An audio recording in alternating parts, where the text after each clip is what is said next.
आज के इस वीडियो में मैं बताऊंगा लाइट यागामी के कुछ ऐसी मिस्टेक्स जिसकी वजह से वो एक कीड़ा साबित हो गया। और जब मैंने इस एनिमे को तुम्हारी तरह पहली बार देखना शुरू किया था तो मेरे को भी लगता था कि लाइट यागामी सबसे स्मार्टेस्ट कैरेक्टर है इस एनिमे में। बट जब मैंने इस एनिमे को वापस रिवॉच करना शुरू किया तो मेरे को पता चल गया कि light Yagami is one of the smartest character नहीं, वन ऑफ द चूतिया कैरेक्टर में से एक है। वीडियो शुरू होने से पहले अगर तुम भी चैनल पे नए आ चुके हो तो चैनल को जल्दी से सब्सक्राइब और लाइक के बिना जाना नहीं। तो बात करते हैं मिस्टेक नंबर 1 की, फेक एल को मारना। अब जैसा कि तुम सबको पता ही है कि डेथ नोट मिलने के बाद लाइट यागामी को लगने लगा था कि उसके पास दुनिया को बदलने की पावर आ चुकी है, लेकिन धीरे धीरे उसने अपने आप को एक भगवान समझने लगा। उसका मानना था कि अगर क्रिमिनल्स को खत्म कर दिया जाए तो दुनिया ऑटोमेटिकली पीसफुल बन जाएगी, लेकिन दुनिया के लिए वो एक अननोन सीरियल किलर बन चुका था। और इसी पॉइंट पे दुनिया का सबसे इंटेलिजेंट डिटेक्टिव एल केस को ज्वाइन करता है। एल को पता था कि अगर वो नॉर्मल इन्वेस्टिगेशन करेगा तो कीरा कभी नहीं पकड़ा जाएगा, इसलिए उसने डिसाइड किया कि कीरा को खुद अपनी गलती करने पर मजबूर किया जाए। और अब जैसा कि तुम सबको पता ही है कि एल ने एक लाइव टेलीविजन ब्रॉडकास्ट ऑर्गेनाइज करवाया था जिस पर टीवी पर एक आदमी आया जिसने अपना नाम एल बताया और उसने कीरा को सीधा चैलेंज कर दिया कि अगर उसमें दम है तो वहाँ बैठे बैठे उसको मार के दिखाए। और उसी वक्त इस बंदे का इंस्टेंटली ईगो हर्ट हो गया और इस बंदे ने डेथ नोट की बुक निकाल के उसका नाम लिख दिया और 40 सेकंड बाद वो बंदा टीवी पर मर गया। पर बाद में जो रियल एल है वो खुद आकर बोलता है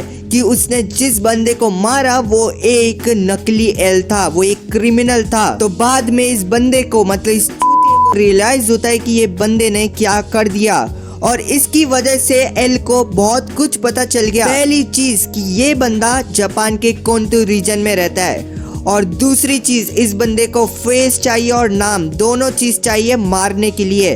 तो ये बंदा एक नंबर का तो क्या बोले इस बंदे को। तो चलते हैं मिस्टेक नंबर 2 पे, क्रिमिनल्स को एक ही पैटर्न में मारना। अब जैसा कि पता ही है कि डेथ नोट के रूल्स लाइट को कंप्लीट फ्रीडम देते हैं। वो किसी भी इंसान को हार्ट अटैक से, एक्सीडेंट से, सुसाइड से या किसी भी और तरीके से मरवा सकता है, लेकिन इस चूतिए ने लगभग हर क्रिमिनल के लिए एक ही मेथड चूज किया, वो था हार्ट अटैक। इसको लगता था कि ये डिवाइन पनिशमेंट लगेगा, लेकिन इन्वेस्टिगेशन के पॉइंट ऑफ व्यू से ये सबसे बड़ी गलती थी। और एक और चीज, जो लाइट था वो हर एक क्रिमिनल को इवनिंग के टाइम पे मारता था, जिसकी वजह से एल को कहीं ना कहीं ये शक होने लगा कि जो कीरा है वो एक स्टूडेंट ही है। और उसका ये शक सही भी था। और ये बंदे को भाई सीआईडी में जाने की जरूरत है। सीआईडी वालों इसको ले लो, क्योंकि आपसे तो कुछ काम होने नहीं वाला, आपसे ये शब्द निकलवा लो बस। बकचोदी मत कर लो।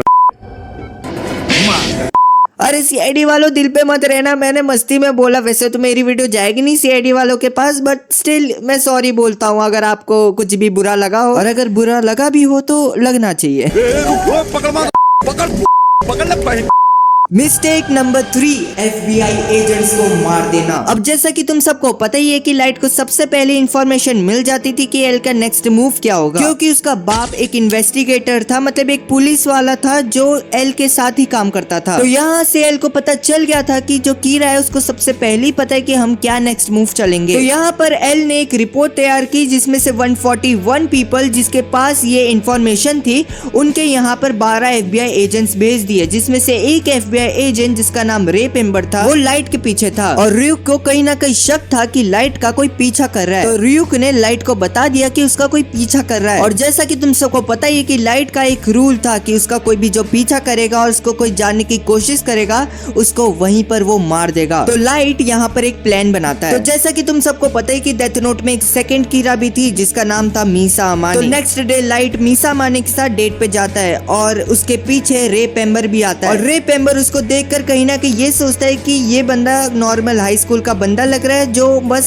गर्लफ्रेंड के साथ डेट पे जा रहा है। और यहीं पर रे पेम्बर फंस जाता है और वो उसके पीछे बस में चल जाता है। और लाइट सोचता है कि यही एक मौका है कि जहाँ पर इसका नाम निकलवा सकते हैं। तो लाइट ने इसका नाम कैसे भी करके निकाल लिया और इस बंदे को मार दिया। और तुम सोचोगे कि ये सबसे बड़ी गलती क्यों थी, ये तो अच्छा ही किया कि उसको हटा दिया, पर यही तो गलती थी, इसको मारना नहीं चाहिए था रे पेम्बर को, क्योंकि रे पेम्बर उसका बस पीछा कर रहा था, उसके घर के अंदर थोड़ना आ रहा था। क्योंकि जो लाइट था वो बस घर के अंदर ही मारता था ना, घर के बाहर थोड़ी ना मारता था क्रिमिनल्स को। तो वो घर के बाहर एक नॉर्मल बंदा बन के रहता तो भी वो शक थोड़ी ना करता। और जो बाकी एफबीआई एजेंट्स है जो 141 पीपल के वहाँ गए थे उनको भी निपटा दिया। तो यहाँ पर भी इस बंदे ने कर दी। मिस्टेक नंबर 4, डेथ नोट को अपने घर के अंदर रखना। अब ये मिस्टेक उतनी बड़ी मिस्टेक नहीं है, मैं मानता हूँ, बट जैसा कि तुम सबको पता ही कि लाइट का बाप एक इन्वेस्टिगेटर था और वो एल के अंडर काम करता था। तो अगर उसका बाप उसके रूम में आ जाता और अगर वो डेथ नोट की बुक देख लेता तो क्या वो ऐसा करता? अरे पूछो मेरा बेटा तो कीड़ा है। अरे नहीं भाई, वो उसी वक्त अपने बेटे को मार देता और वो ये नहीं देखता कि वो उसका बेटा या बेटी, वो उसी वक्त मार देता क्योंकि वो एक पुलिस वाला है। क्योंकि पुलिस वाला कभी ये नहीं सोचता कि वो उसका बेटा या बेटी, वो क्रिमिनल देख के ही उसको उड़ा देता है। तो ये सबसे बड़ी मिस्टेक तो नहीं, बट एक मिस्टेक तो मानी जाएगी लाइट की। तो अब आते हैं हम लास्ट मिस्टेक नंबर 5 पे, और ये मिस्टेक नंबर 5 क्या थी तुम्हारे हिसाब से तो मुझे कमेंट सेक्शन में लिख के बताना। और ये वीडियो यहीं तक नहीं है, ये वीडियो और लंबी हो सकती थी क्योंकि इसकी मिस्टेक अभी भी खत्म नहीं हुई है, पर मेजर मिस्टेक्स मैंने कवर कर दिए।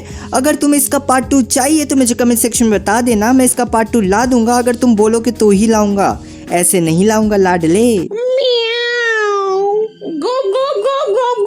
और ये वीडियो तुम्हें कैसी लगी मुझे कमेंट सेक्शन में लिख के बता देना। तब तक के लिए हम मिलते हैं नेक्स्ट वीडियो में। Till then अरिगातो।